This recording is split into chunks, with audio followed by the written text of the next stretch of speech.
ang pagtakbo ni Pastor is for God, para sa Diyos at sa Pilipinas nating mahal. So kahit sino man yan, sabihin nila sila yung Workers' Party Philippines, they're welcome to support Pastor. Or kung sino man yan, walang partido or independent, mga neutral na mga tao, all welcome to support Pastor Quiboloy. Kasi ang pagtakbo ni Pastor, hindi ito para sa kanya.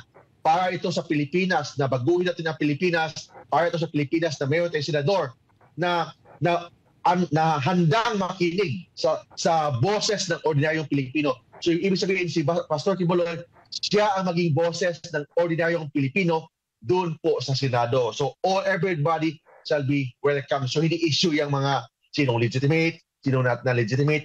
Yes, we issued CONA for Pastor because we believe, Pastor, na yung advocacy ng Workers' and Peasants Party mapataguyod ni Pastor Quiboloy kung maging senador siya.